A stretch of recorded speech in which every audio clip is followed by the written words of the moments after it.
So this episode I want to talk about living a creative life, getting out of your comfort zone, and I have a whole bunch of family updates to clue you in on. I'm trying to keep this episode short and sweet, but there are so many things that are happening right now that I want to talk about. Watch this intro and then let's get into it.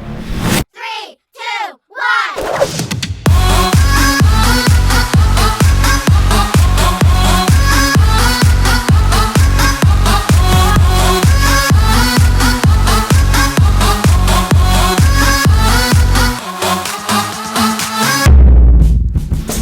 It's the second Tuesday in December, and Karen has been in China for a week, meaning I've been doing the solo parenting thing for a little while, and normally while she's gone, I tackle some major household project like painting some room somewhere.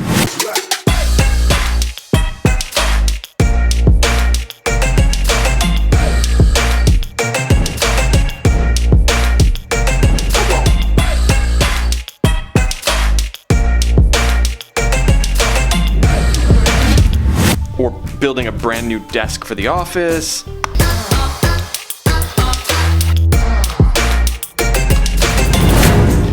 This time I don't want to throw the whole house into chaos, but I need to do something with this sort of, I want to say jealousy, but it's not really pure jealousy. It's sort of, look, she's over there eating brand new foods, experiencing a brand new culture right now. She keeps sending me these photos of all of the delicious things that she is eating for breakfast that look nothing like what we in America tend to have for breakfast. It just reminds me of how much I crave change, or how much our whole family really moves towards discomfort, or I guess more specifically, keeps looking for ways to find comfort in being uncomfortable because of the huge benefits it gives us in terms of cultivating a growth mindset or just generally living a more creative life. The thing that I'm jealous of is not just that she's seeing China right now without me, experiencing a whole new culture, but I am jealous of those things, don't get me wrong.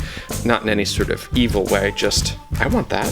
What I'm hungry for is a little bit of that discomfort and the way that that can spur some fantastic growth.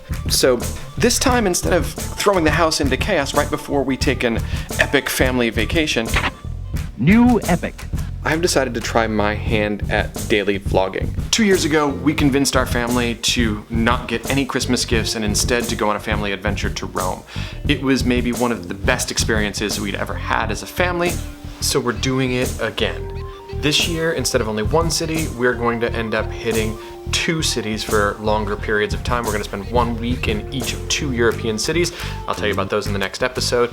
And on the way, we're going to get to spend one fantastically full layover day in New York, which will be Christmas Eve. One of the ways that we're making this happen and making it affordable is by traveling as much as possible on the days when nobody else wants to travel, which is Christmas Eve, Christmas Day, and New Year's Eve. First bit of news is that we are taking this epic family trip. Second bit of news is that over the next few days, I'm going to be posting 1 video per day.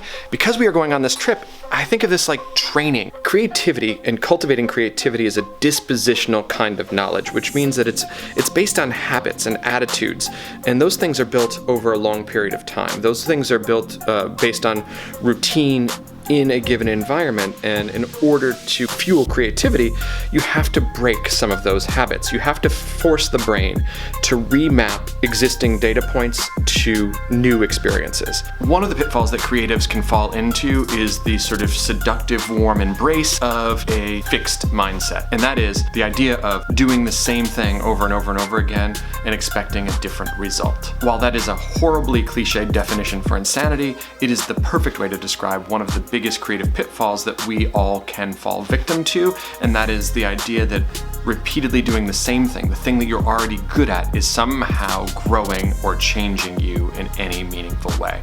And the reality is it just isn't. A fixed mindset is one of the things that is the death knell of creativity, is one of the quickest killers of creativity. The reality is that creativity is something that is not just born inside of you, it's not anointed upon you, it is a result of the experiences that you have. And so if you can engineer experiences that continually reinforce a growth mindset, and more than anything, rely on immersion in new situations, then you can cultivate creativity. So how do we cultivate creativity in our lives then?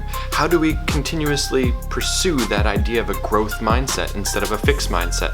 Well, one of the easiest ways to do that is to look for ways to challenge yourself, to not only accept challenges, but to actually seek them out. Karen and I met in art school, and we are both artists and creatives, and we wanted for our kids to live like artists, not as a profession, because neither of them are really interested in becoming artists as a profession, but we wanted them to think like an artist, to see the world as a series of experiences and materials that they could use to construct the future that they desired for themselves. In order to do that, it means continually immersing them in new experiences. But one of the real risks here is we don't want to alienate. While we are immersing them in the new, we don't want them to drown in it. And so the key is by picking the right amount of dissonance. You want it to be a challenge, you want it to be a stretch, but you don't want it to be overwhelming. Hold on, let me put my teacher hat on for a second and talk to you really quickly about this one educational principle from Vygotsky, and it's called the zone of proximal development. And you imagine that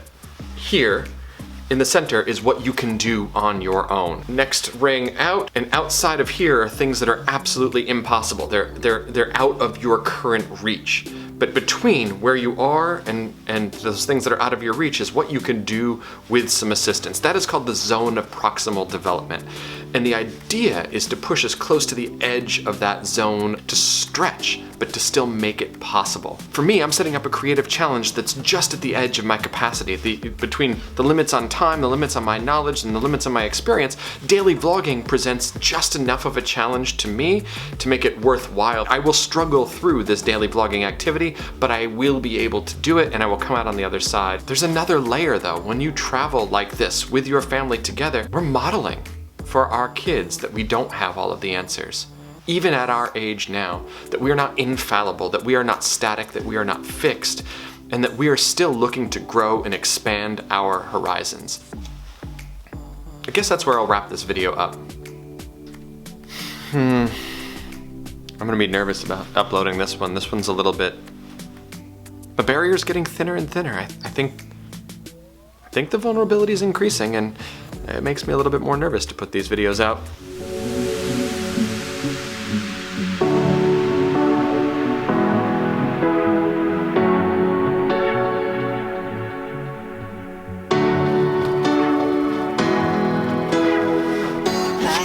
I have some exciting news. I was awarded a studio residency at Studios Inc. here in Kansas City. I can't wait to show the studio to you, but I am incredibly excited about this thing, and it's sort of a big deal to me.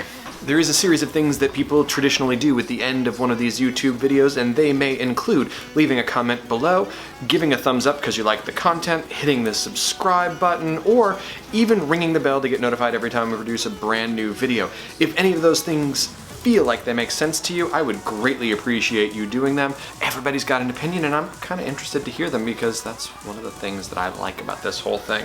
Hopefully, I'll see you in the next video one way or the other, and until then, I'm out.